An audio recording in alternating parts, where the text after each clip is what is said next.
So last class तक हमने friction पर बेस्ड कुछ न्यूमेरिकल्स करे थे लास्ट संडे। कुछ क्वेश्चंस और देखो सर्कुलर मोशन में।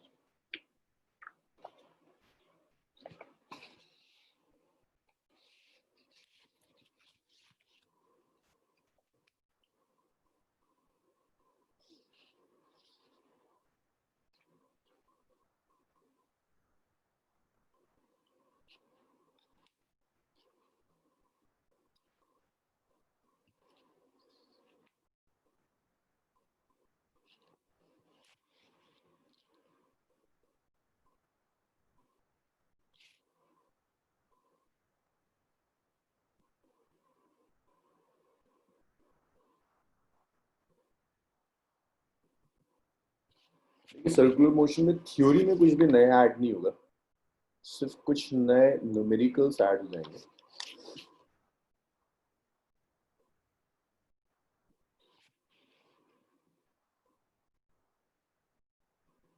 जैसे रॉड दी हुई है,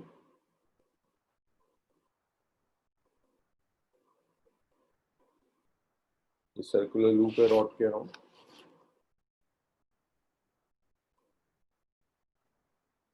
यहाँ आपने एक ब्लॉक अटैच कर दिया,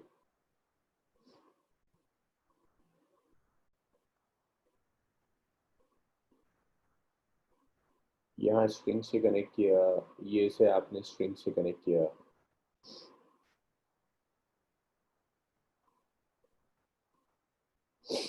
ये रॉड रोटेट कर रही है, कुछ एंगुलर वेलोसिटी ओमेगा। यहाँ कुछ टेंशन है T1, ये कुछ टेंशन है T2, ये कुछ एंगल दिया है 60।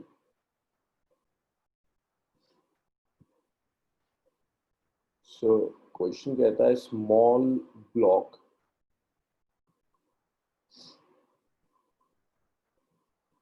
is connected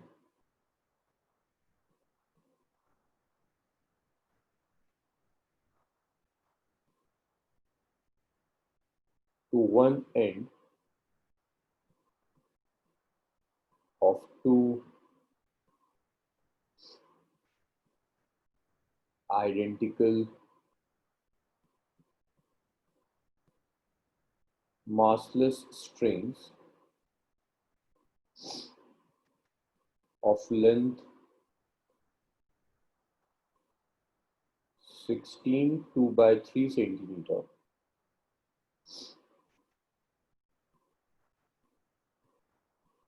each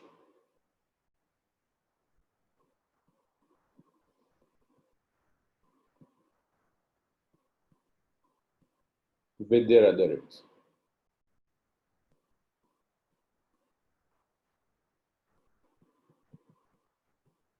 Other ends fixed to a vertical wall.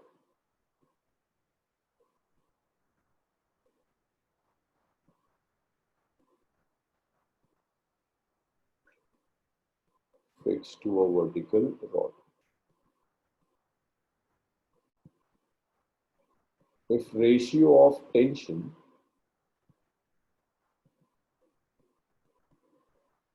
is T1 by T2 4:1,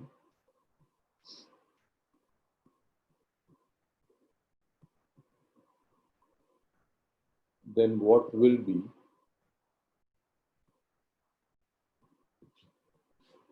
the angular velocity omega of the block?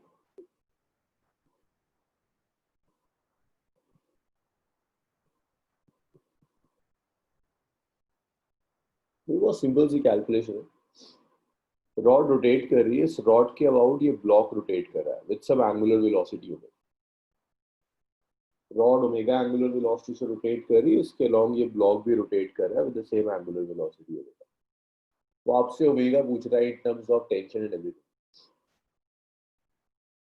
तो देखो, ये जो ब्लॉक सर्कुलर पाथ पे घूमेगा, तो जिस सर्कल में घूमेगा उसका रेडियस ये स्मॉल है।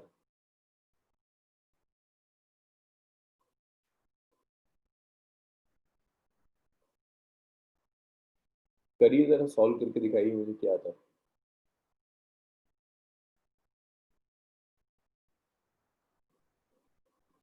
अगर कुछ हिंट चाहिए तो मैं हिंट दे देता हूँ।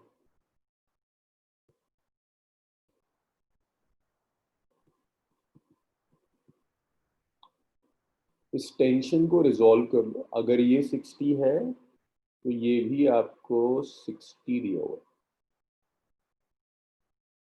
हालांकि आप देख सकते हैं लेंथ दोनों की सेम है, साइड सेम है, तो ये एंगल्स इक्वल होने चाहिए। ये 60 तो ये भी 60। टेंशन को रिजॉल्व करो। रेडियस इसको एल मान लो, ये भी लेंथ एल है, ये एल इतना दिया हुआ है।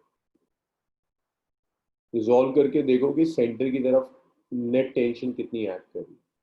जो भी सेंटर की तरफ फोर्स एक्ट करेगी that will provide the centripetal force, और ऊपर और नीचे वाली फोर्सेस एक दूसरे को बैलेंस कर देगी। ब्लॉक का वेट डाउनवर्ड्स एमजी एक्ट कर रहा है। करिए सॉल्व करिए, मुझे बताइए ओमेगा कितना है।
तो 2 मिनट आप ट्राई करो, उसके बाद फिर मैं करूँ।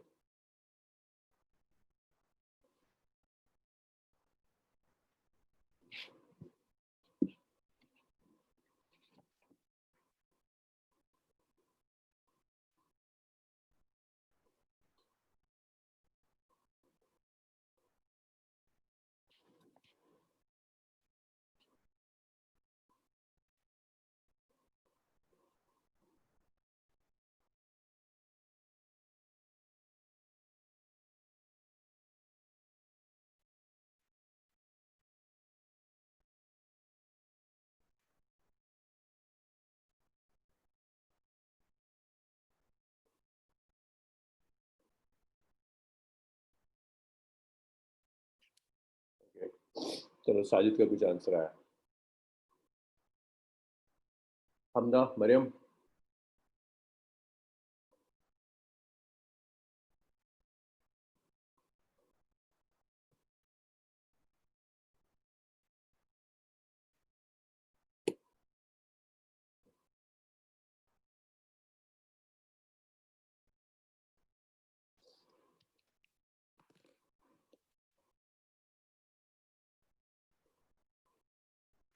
देखिए अगर आप टेंशन के कंपोनेंट्स लेंगे, सुनो सुनो, ये 60 तो ये भी 60 आएगा।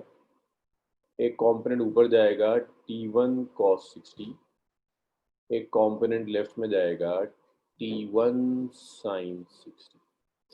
ये T2 है, ये भी 60, T2 cos 60, और यहाँ जाएगा T2 sin 60। तो देखिए सेंटर की तरफ क्या एक्ट कर रहा है, T1 sin 60 and T2 sin 60। तो आप ऐसे लिख सकते हो T1 sin 60 plus T2 sin 60 is equal to centripetal force which is omega square r positive।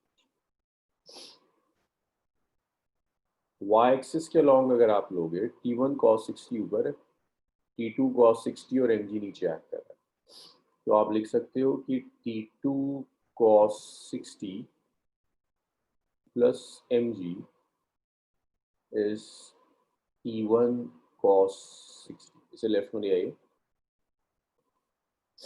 तो T2 cos 60 minus T1 cos 60 is minus of mg।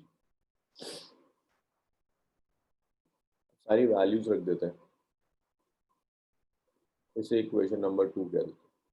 अगर मैं वैल्यू सब्स्टिट्यूट करने लगूँ तो T1 साइन 60 की वैल्यू रख दीजिए √3/2 प्लस T2 साइन 60 की वैल्यू रख दीजिए √3/2 इज m। आर कैलकुलेट करना है, लेंथ की टर्म्स में आप आर निकाल सकते हैं। ये 60 डिग्री है तो यही देखो आप यहाँ साइन 60 यूज कर लीजिए। साइन 60 होगा परपेंडिकुलर बाय हाइपोटेनस, तो ये आ गया √3/2 इज r बाय l। आप यहाँ से लिख सकते हैं r इज l √3/2, तो ये आ जाएगा m omega square r। r को आप लिख दीजिए l √3/2। तो देखिए यहाँ टर्म्स कैंसिल करेंगे, √3/2 √3/2 √3/2 ये कैंसिल कर देंगे, तो ये आ गया T1 plus T2 is m omega square l। That's equation number. इसी तरह से कॉस वाली टर्म सब्स्टिट्यूट कर दीजिए। T1 cos 60 is half, sorry T1 cos 60 is half minus of mg,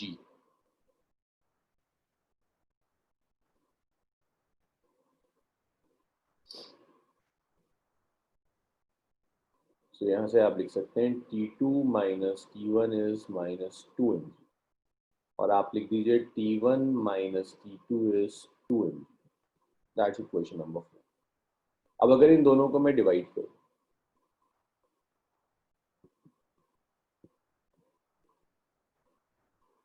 तो इनको अगर मैं डिवाइड करता हूँ तो T1 plus T2 is m omega square l। T2 minus T1, not T2 minus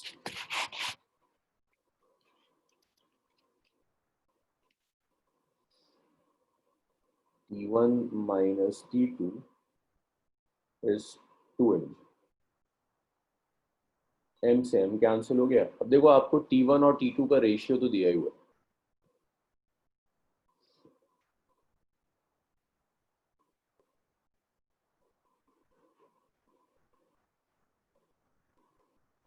तो इस रेशियो से आप लिख सकते हैं कि T1 4T2, ये गिवन है ना कि T1 इज 4T2, जो रेशियो दिया है T2 से आप मल्टीप्लाई कर दीजिए, तो T1 की जगह आप 4T2 रख दीजिए प्लस T2 रख दीजिए divided by T1 minus T1 की जगह पे 4T2 रख दीजिए।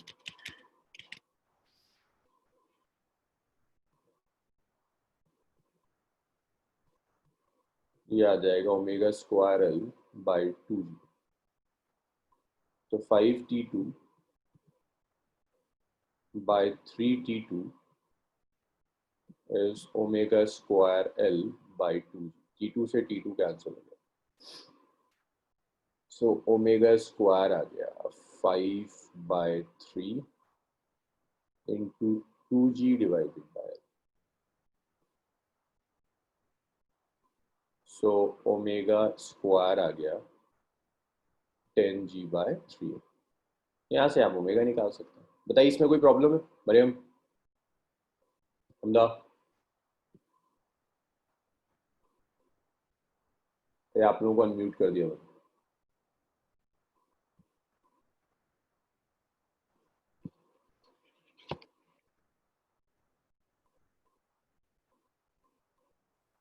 सर जी ये कौन सा आया? ये T1/2 minus T1/2 is equal to minus mg।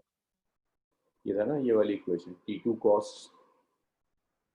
60 minus T1 cos 60 minus g cos 60 की वैल्यू थी। अच्छा okay sir. From to Sajid clear है? Yes,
और इतना आप लिख लें तो मुझे बताइए, सेटअप करते हैं। एक दो कॉन्सेप्ट्स और हैं सर्कुलर मोशन।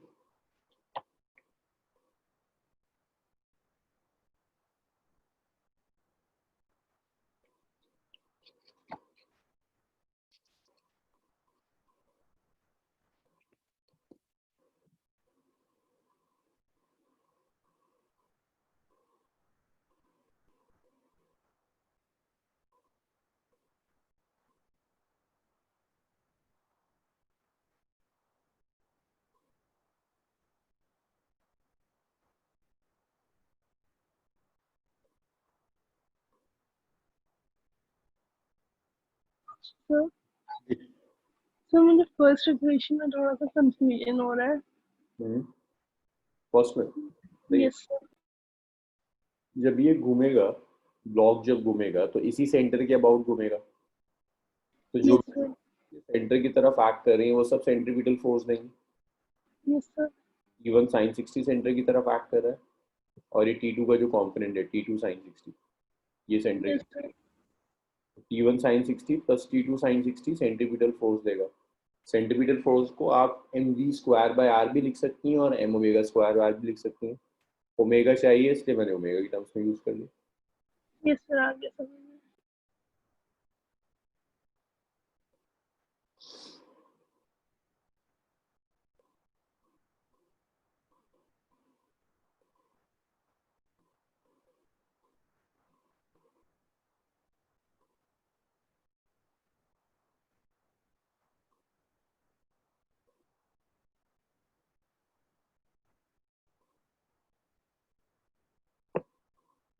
भाई लिख चुके हैं आप, तो रब कर दूं इसको। Yes, sir.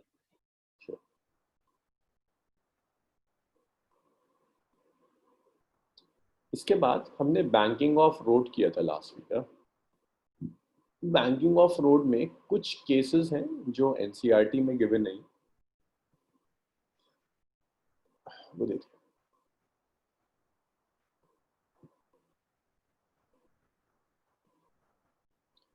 मैंने आपको एक ऑप्टिमम स्पीड कराया था, याद है? दोनों तीनों में से किसी को ऑप्टिमम स्पीड का क्या मतलब?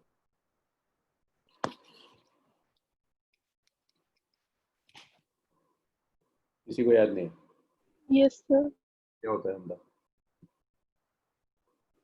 सर हम v मैक्सिमम को ले लेते हैं थीटा। मीन्स अगर हम फ्रिक्शन का, हम फ्रिक्शन नहीं लेते। असल में रोड को जब हम डिजाइन करते हैं ना, तो जहन में ये रखते हुए डिजाइन करते हैं कि फ्रिक्शन नहीं। जैसे एंगल इस थीटा,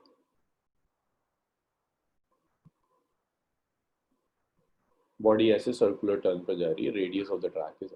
बेसिक्स में आपको सब करा चुका था इसके। तो इसको ऐसे लिखते हैं, road is design for speed. तो ऐसा है नहीं कि फ्रिक्शन नहीं है, हमने माना हुआ है कि भाई फ्रिक्शन ना हो तो क्या होगा। तो इसको जहन में रखते हुए डिजाइन कर लिया, v is root over R G tan. अब इसमें दो केसेस हो सकते हैं। एक हो सकता है कि कार एक स्पीड से आ रही है which is greater than design speed.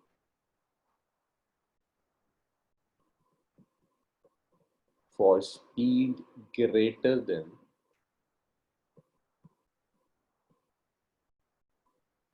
Design speed, अगर कार की स्पीड, जो भी स्पीड हमने डिजाइन की हुई है, उस स्पीड से ज्यादा है, तो आप ऐसे लिख सकते हो कि अब जो कार की टेंडेंसी होगी ना, इसकी टेंडेंसी होगी ऊपर जाने की। जो हमने करा था क्लास में, बेसिकली ये वाला केस किया था, the vehicle has tendency to slide up. Friction नीचे एक्ट कर रहा है।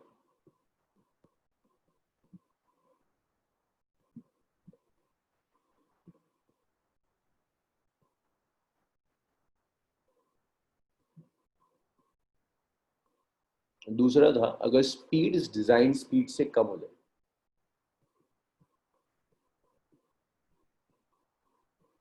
For speed less than design speed. अगर स्पीड इस डिजाइन स्पीड से कम हो जाए तो व्हीकल के पास टेंडेंसी होगी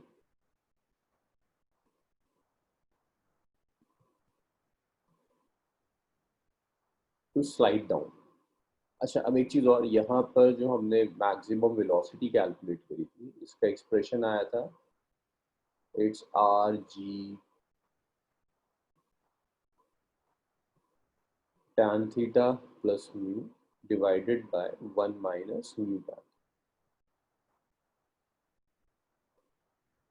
और उस पूरे की पावर हाफ आया था, अंडर रूट में। अब अगर डिजाइन स्पीड से कम स्पीड होगी तो इसकी टेंडेंसी होगी टू स्लाइड डाउन, फ्रिक्शन ऊपर जाएगा। और अगर फ्रिक्शन ऊपर एक्ट करेगा तो हमने जो कैलकुलेशंस करी थी उसमें और इस वाले केस में नेगेटिव साइन का फर्क आ जाता है। ये फर्स्ट केस है, ये सेकंड केस। तो सिर्फ इतना डिफरेंस आएगा कि बस आपके एक्सप्रेशन में ऑर्डर चेंज हो जाएगा।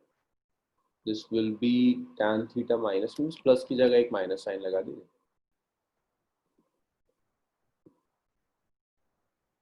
माइनस की जगह प्लस आ जाएगा,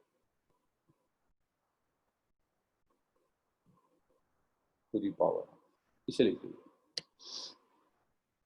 ये हमेशा याद रखना कि अगर speed R G tan theta से ज्यादा है तब तो सेफ लिमिट आप यहाँ से निकालोगे, क्योंकि कार की टेंडेंसी चेक करनी होगी कि ऊपर जाने की। लेकिन अगर speed R G tan theta से कम है तो कार की टेंडेंसी नीचे जाने की होगी।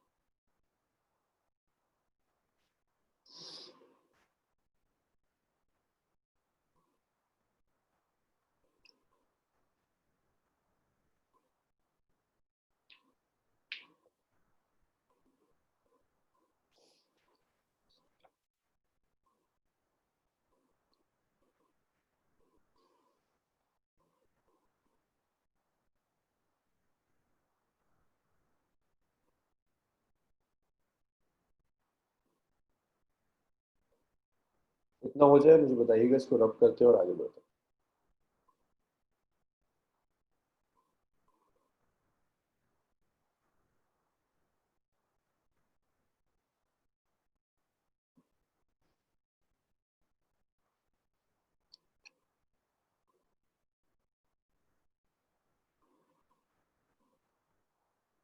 Done, sir.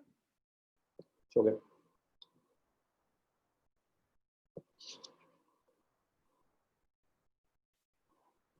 रब कर दूं इसे, मरियम, साजिद? Yes sir. चलिए, सो इसमें कोई बहुत टफ न्यूमेरिकल नहीं होगा, बस आपको ये दोनों चीजें आपके दिमाग में होनी चाहिए जब क्वेश्चन आता है। इसके बाद नेक्स्ट है नॉन यूनिफॉर्म सर्कुलर मोशन में भी कुछ चीजें दे दूंगा।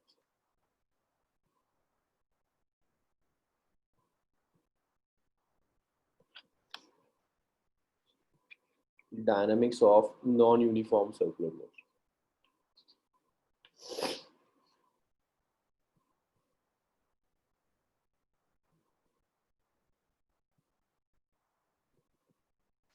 अगर एक body non uniform circular motion में, नॉन यूनिफॉर्म सर्कुलर मोशन हमने किया था पहले कि अगर एक बॉडी सर्कुलर ट्रैक पर घूम रही है और इसकी स्पीड कॉन्टिन्यूसली चेंज होती है, लाइक यहाँ स्पीड 20 थी, यहाँ स्पीड 30 हो गई, अगर स्पीड कॉन्टिन्यूसली चेंज कर रही है तो आप कहोगे सर्कुलर मोशन आपका non uniform. Non uniform circular motion में बॉडी पर दो फोर्सेस एक्ट करती है,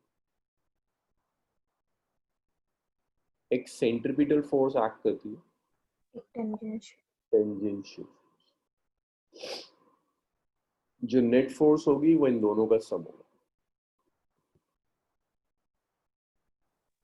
सर मुझे ये पूछना था कि हम नेट फोर्स कब कब जीरो लेते हैं, मतलब वो गिवन रहेगा, हम ऐसे खुद से नहीं ले सकते? इतनी डिटेल देगा कि आपको समझ में आएगा कि बॉडी इज इन इक्विलिब्रियम। अगर सिस्टम इक्विलिब्रियम में है तो नेट फोर्स आप जीरो ले।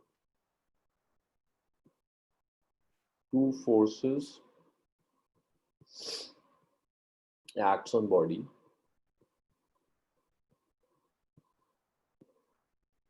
एक सेंट्रीपिटल है एक टेंजेंशियल, दो फोर्सेस एक्ट कर जाएंगे और जो नेट फोर्स होगी इज रूट ओवर सेंट्रीपिटल का स्क्वायर प्लस टेंजेंशियल का स्क्वायर। ये नेट फोर्स एक्ट कर रही है, लिख लीजिए तो।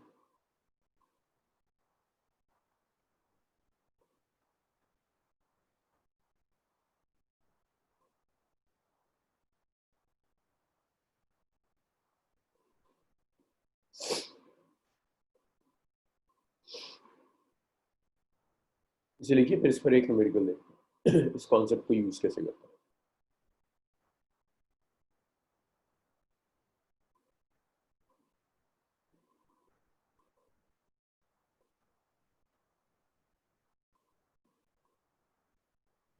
रब कर दूं ये? यस आपको याद होना चाहिए, tangential acceleration dv over dt होता है, centripetal acceleration mv v square bye r v square by omega square r। Square r लिख सकते हैं। सेंट्रीपिटल फोर्स होती है mass into centripetal acceleration, tangential force होती है मास इनटू टेंजेंशियल एक्सेलरेशन। लिख लीजिए।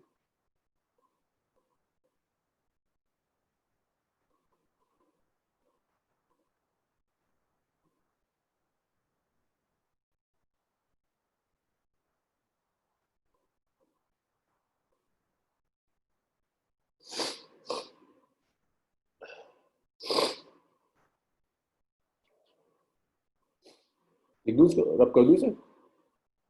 Yes, yes sir. Sir.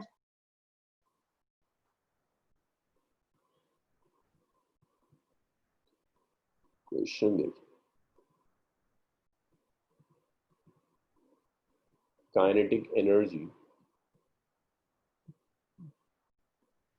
of a particle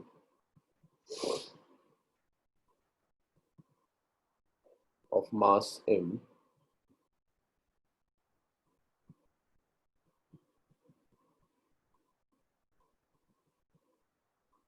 moving along a circle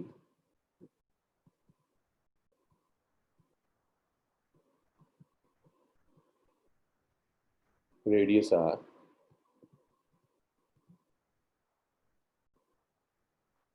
depends on distance covered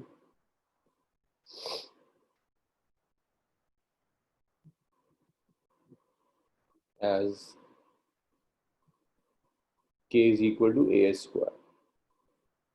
ये kinetic energy means velocity change कर रही है। काइनेटिक एनर्जी होती है half mv square, means velocity continuously change हो रही है।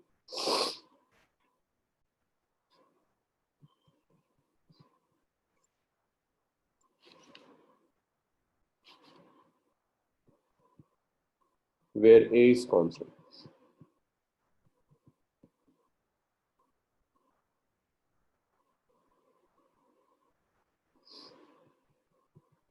Find tangential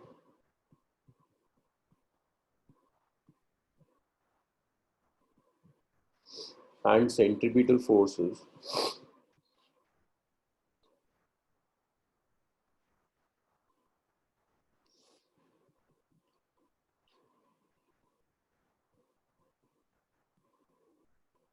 acting on the particle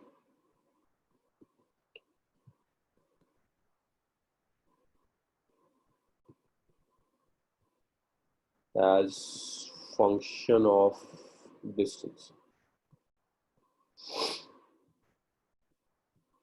देखो, इसके लिए मैं हिंट दे रहा हूँ आपको। पहला काम आप ये करोगे, काइनेटिक एनर्जी दी है ना आपको, हाफ mv स्क्वायर दिया है as स्क्वायर, तो आप यहाँ से v निकालो। v स्क्वायर आ गया 2as square by m। v calculate करिए, which is root over 2as square by, ये आ गया, v आ गया, s बाहर आ गया, it's root over 2a by. Tangential acceleration dv over dt हो रहा है। अब यहाँ t का फंक्शन नहीं है, s का फंक्शन है, तो इसे ऐसे कर दो ds ओवर ds।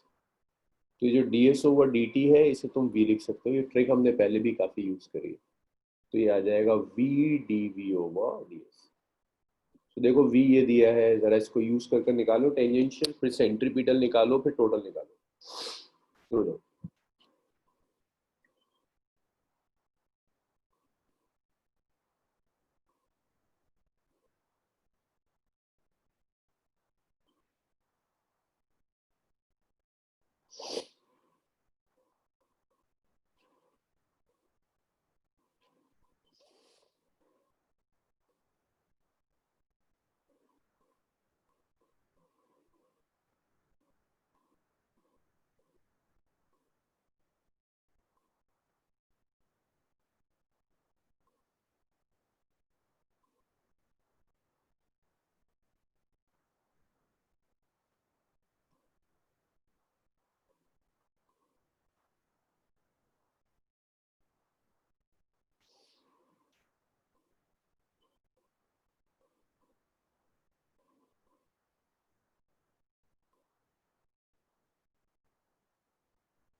आए कुछ आंसर?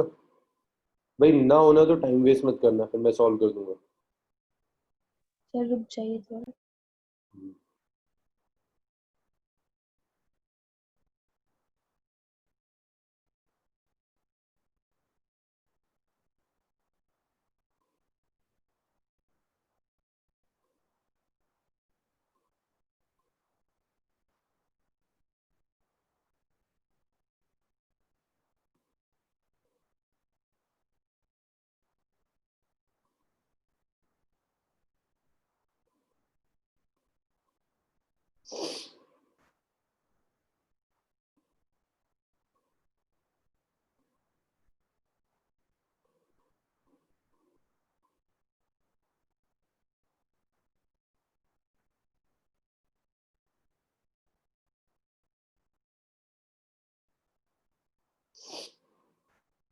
सर हमारे पास तो बस v की वैल्यू है ना। आपके पास? हाँ v आ जाएगा तो सब आ गया। v आ गया तो सेंटीमीटर भी आ जाएगा, v v square by R. और v को डिफरेंशिएट कर दो इसको यार। यस सर वही कर ली।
सर हो गया।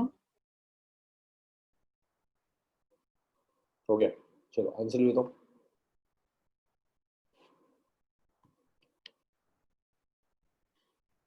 सर एक हाँ जी, ये लो। इसे लिख दो तो ज्यादा बहुत लेंथी जाएगा। चलो मैं एक बार इसको सॉल्व कर रहा हूँ, चेक करो। टाइप कर दो तो ज्यादा आसान होगा मेरे लिए लिखना। तो it's v d over ds of v, d over ds of v होगा s root over 2a by. तो ये टेंजेंशियल एक्सीलरेशन हो जाएगा v। जब आप इसे डिफरेंशिएट करेंगे root over 2a by m तो कांस्टेंट है, s का डेरिवेटिव 1 हो जाता है टेंजेंशियल एक्सीलरेशन। तो आप यहाँ से टेंजेंशियल फोर्स निकाल सकते हैं, it's mass into tangential acceleration which is mv root over 2a by. इसी तरह से आप सेंट्रीपिटल ले सकते हैं। सर आप इसे डिफरेंशिएट नहीं करेंगे?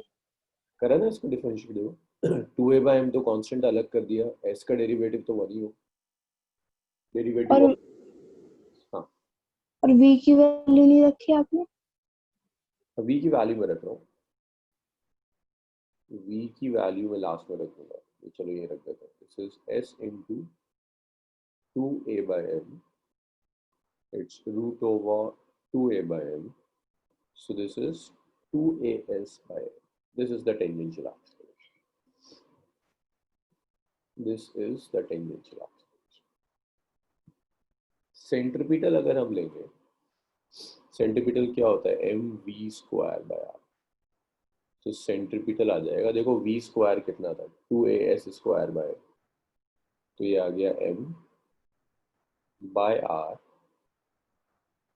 2as square by. So m से m कैंसिल हो गया,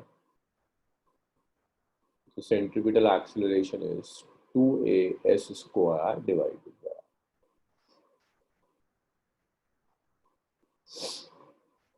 ये तुम्हारा सेंट्रीपिटल आ गया है तुम्हारा। सर मेरा ये सब सही आ रहा है। ये 80 में आपने कैसे डिफरेंशिएट किया है? आप रूट को हटा के करेंगे ना, मतलब हाँ तो देखो ये था ना तुम्हारा s root over 2a bye, सिर्फ ऐसे ही तो बचा मुझे, 2a बाय m तो कांस्टेंट अलग हो जाएगा, s का डेरिवेटिव s के रिस्पेक्ट में 1 ही तो आएगा। 2a बाय m कांस्टेंट है? m मास कांस्टेंट होता है, a उसने कहा ए हुआ है। भी तो अच्छा, ओके सर, इसलिए मेरा गलत है। तो तुम्हारा टेंजेंशियल आ गया m into 2as by m, it gets cancelled out, ये आ गया 2as।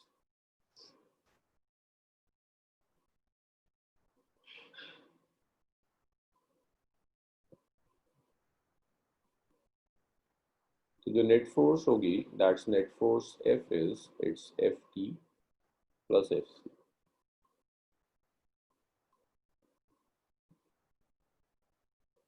It's Ft square plus Fc square.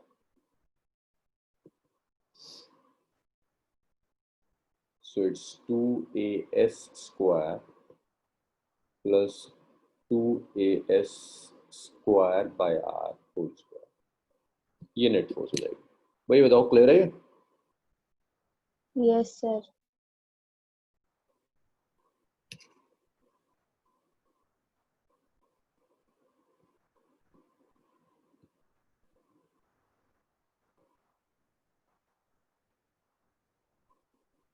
Sajid Hamda sir ये v की वैल्यू आप जी v की वैल्यू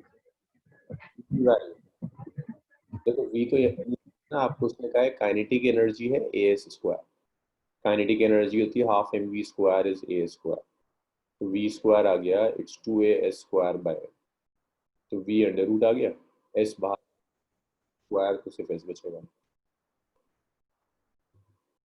बच गया s root over 2a bye. ठीक है साजिद, ये समझ में आया? सर डिफरेंशिएशन के बाद कभी 80 अभी देखो 80 यहाँ तक समझ में आया था कि 80 v into d v by d s होगा। Yes sir. अब d v by d s के लिए it's d over d s, v की वैल्यू रख दी, 2a बाई एम कॉन्स्टेंट है, सिर्फ s बचा, s का डेरिवेटिव 1 होगा, तो 80 आ गया v root over 2a by. अब v ये आ रहा है ना v, तो v की वैल्यू मैंने यहाँ से उठा के रख दी, v is s into root over 2a by, तो ये कितना आ गया, root over 2a into 2a is 2a, root m और ऐसा एज इट इज मल्टीप्लाई हो गया। तो यहाँ से टेंजेंशियल फोर्स आ गई, mass into tangential acceleration,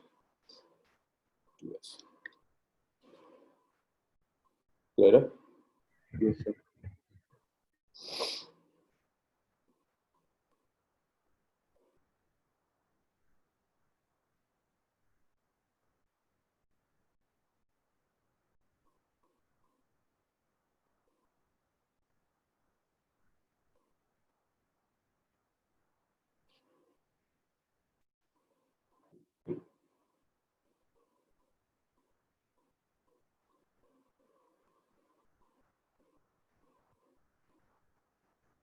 done sir. चलिए इसको मैं रब कर रहा हूँ, साजिद रब कर दूं? Yes, sir. Yes, sir. बस नॉन यूनिफॉर्म के ऊपर एक क्वेश्चन और आप देख सकते हैं, थोड़ा सा टफ पड़ेगा लेकिन ये है काम का।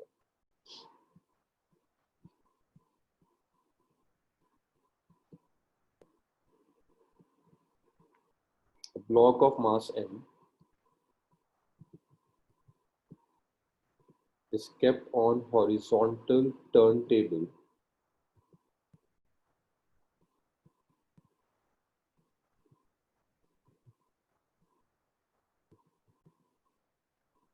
at a distance r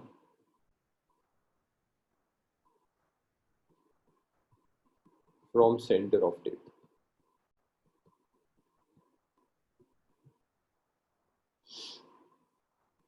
Coefficient of friction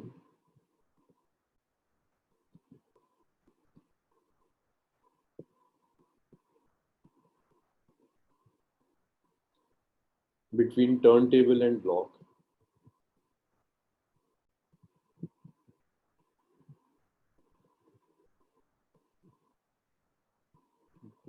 is mu.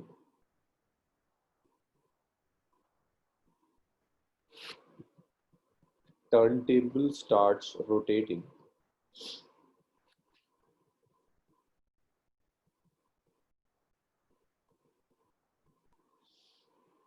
Sir एक डाउट था पिछले वाले क्वेश्चन का।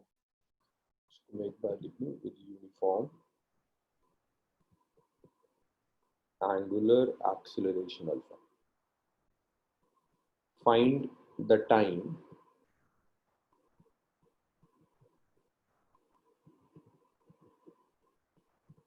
after which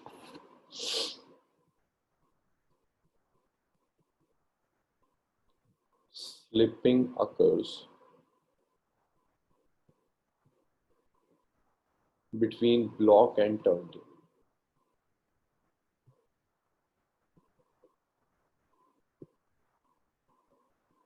हाँ बताइए क्या डाउट था, बाकी लोग इसे ट्राई कीजिए। सर ये कि हमने मास और एक्सेलरेशन को कांस्टेंट लिया, तो वो भी डिफरेंट, उससे भी डिफरेंशिएट करना था तो वो जीरो आता है ना।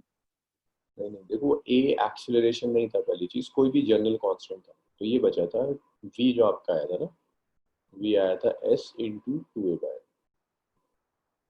अब अगर मैं आपसे कहता हूँ v 3s है और आपसे कहता हूँ v को s के रिस्पेक्ट में डिफरेंशिएट कीजिए, तो तरीका क्या होता है, आप ऐसे करोगे ना, d over ds of 3 constant है, आप बाहर लेगा, it's d over ds of s, s का डेरिवेटिव 1 हो जाता है।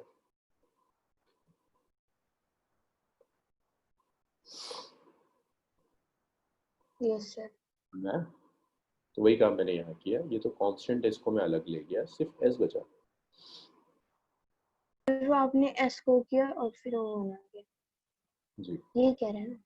हाँ, तो मैं इसको 2a और m को बाहर ले गया, मैंने सिर्फ s को डिफरेंशिएट कर दिया, डेरिवेटिव 1 होता है, तो ये आ गया root over 2a by m into 1।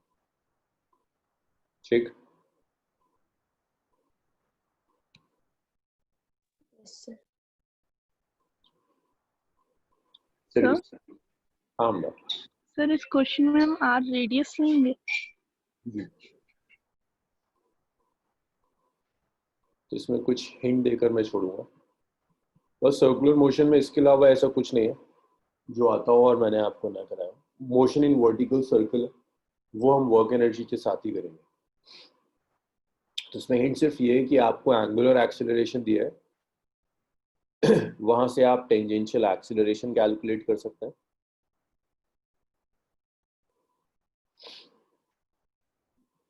Integrate कर कर वेलोसिटी आ जाएगी। अगर आप इसे इंटीग्रेट कर दें तो आपको वेलोसिटी का एक्सप्रेशन मिल जाएगा। मैं वेलोसिटी भी लिख रहा हूँ, इंटीग्रेट के बाद वेलोसिटी आएगी अल्फा आर टी। वेलोसिटी आ गई तो सेंट्रीपिटल एक्सेलरेशन आ जाएगा v square bye.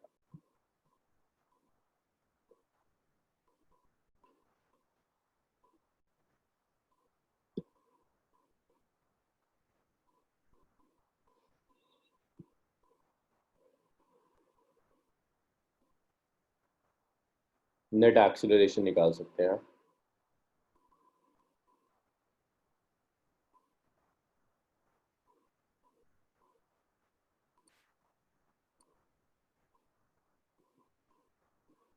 which is root over AC square plus AT square। ये वहां से कैलकुलेट कर लेंगे और जो भी नेट एक्सेलरेशन होगा इस नेट एक्सेलरेशन को म्यू एम जी से इक्वेट कर देना फ्रिक्शनल फोर्स से, तो टाइम मिल जाएगा आपको, क्योंकि आपके सेंट्रीपिटल में टाइम आ रहा हो। इसे ट्राई कीजिए। आंसर मैं लिख देता हूँ। फाइनल आंसर टी आएगा, it's mu g by alpha square r minus 1 by alpha square to the power 1 by।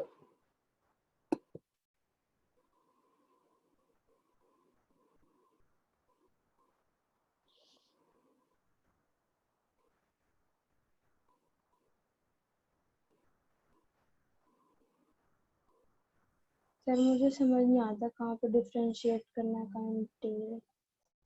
अच्छा, ये तो मैंने पहले भी किया। देखो, अगर तुम्हें डिस्टेंस गिवन है, पोजीशन गिवन है और वेलोसिटी चाहिए, तो जहां जहां तुम डिवाइड करते हो ना, वहां वहां इंस्टेंटेनियस के केस में तुम्हें डिफरेंशिएट करना होगा। जैसे एक्सेलरेशन लिखते हैं वेलोसिटी बाय टाइम, तो इंस्टेंटेनियस के केस में dv ओवर d लिखना होगा, dt। लेकिन अगर मैं आपसे कहता हूँ डिस्प्लेसमेंट निकालिए, देखिए उल्टा करता हूँ, मैं कहता हूँ डिस्प्लेसमेंट निकालिए, तो आप वेलोसिटी को टाइम से मल्टीप्लाई करोगे। अगर वेरिएबल है तो आप इंटीग्रेट कर दीजिए v dt। ऐसे ही अगर मैं कहता हूँ वेलोसिटी निकालो तो एक्सेलरेशन को टाइम से मल्टीप्लाई करोगे। लेकिन मैं कहता हूँ एक्सेलरेशन वेरिएबल है तो इसे इंटीग्रेट कर दीजिए। जहां आपको बैक स्टेप में जाना हो ना और चीजें वेरिएबल हो, वहां इंटीग्रेट कर दीजिए। जी Rashad, laws of motion.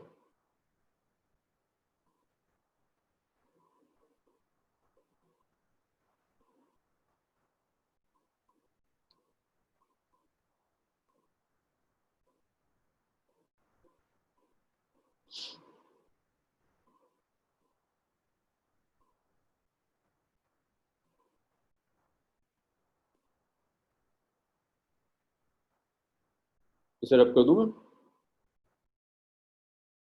Yes, sir. Yes sir. इसको सॉल्व कीजिएगा आप। अब ऐसा कुछ नहीं है लॉज ऑफ मोशन में जो एंट्रेंसेस में हो मैंने ना कराया, सिर्फ एक मल्टीपल पुली है, वो भी जितना नीट में आता है वो तो मैं आपको करा चुका हूँ, मेंस का भी आपको करा चुका हूँ। बस एडवांस में कुछ ट्रिक्स आनी चाहिए, तो उसे हम नेक्स्ट वीक डिस्कस कर लेंगे। कुछ है नहीं, इसको आज यही छोड़ते हैं। Next week work energy and power हो जाएगा, तो जो left over portion work energy and power का होगा उसे काउंट